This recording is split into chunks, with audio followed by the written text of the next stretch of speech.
இந்த வீடியோவில் என்ன பார்க்க போகிறோம் அப்படின்னா சிம்பிளான ஒரு டீ கேக் வந்து எப்படி செய்யலாம்னு பார்க்க போகிறோம். அதோடைய இன்க்ரீடியன்ஸ் எல்லாம் எங்களை ஸ்டோர் பண்ணியிருக்கோம்.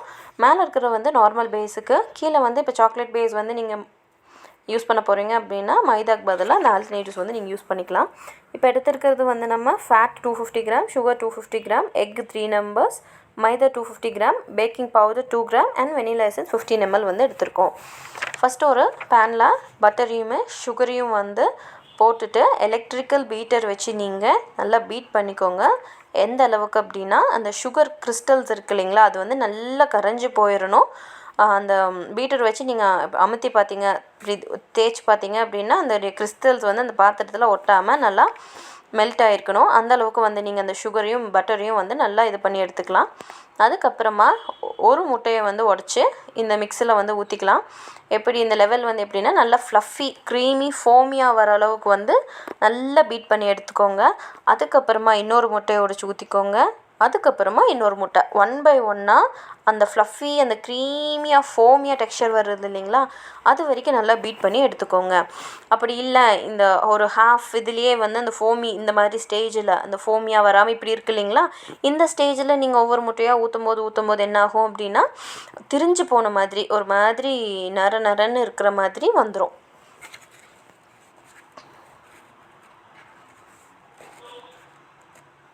நல்லா பீட் பண்ணி இந்த மாதிரி க்ரீமி ஆனதுக்கப்புறமா நம்ம பேக்கிங் பவுடரையும் மைதாவையும் ஒன்றா ஒரு பவுலில் கொட்டி மிக்ஸ் பண்ணி அது இது கூட வந்து நம்ம போட்டுக்கலாம்.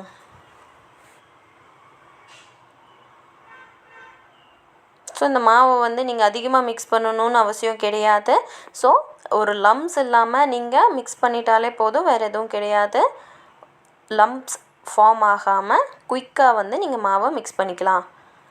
இந்த பேட்டரை வந்து நீங்கள் 5 minutesக்கு மேலே வைக்கக்கூடாது. அப்படி நீங்கள் வச்சு வேறு ஏதோ ஒர்க் பண்ணிகிட்டு இருந்தீங்கன்னா அதனுடைய கேக் வந்து அவுட்புட் வந்து ஹார்டாக வந்துடும். ஸோ பேக்கிங் சோடா யூஸ் பண்ணும்போது நீங்கள் என்ன பண்ணணும், baking powder baking soda use பண்ணும்போது எவ்வளோ குயிக்காக நீங்கள் அந்த பேட்டர் ரெடி பண்ணி ஓவனில் வைக்கிறீங்களோ அந்த அளவுக்கு வந்து கேக் வந்து நல்லா சாஃப்டாக வரும்.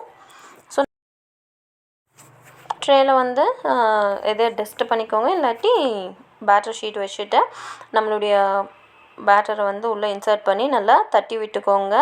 எல்லா எட்ஜஸ்க்கும் வந்து கவர் ஆகிற மாதிரி அந்த பேட்டரை வச்சுக்கிட்டு மேலே வந்து உங்களுக்கு என்ன ஃப்ளேவர்ஸ் பிடிக்குமோ, எய்தர் நம்ம ஃப்ரூட்ஸ் அந்த பல்ப்பில் சாப் பண்ணி வச்சுருக்க ஃப்ரூட்ஸு, அப்படி இல்லாட்டி நட்ஸுங்க, அப்படி இல்லாட்டி சாக்கோ சிப்ஸு, இதிலே டார்க் மில்க் காம்பவுண்ட் இருக்குது, நீங்கள் டார்க் யூஸ் பண்ணிக்கலாம் இந்த ப்ளெயின் பேட்டருக்கு.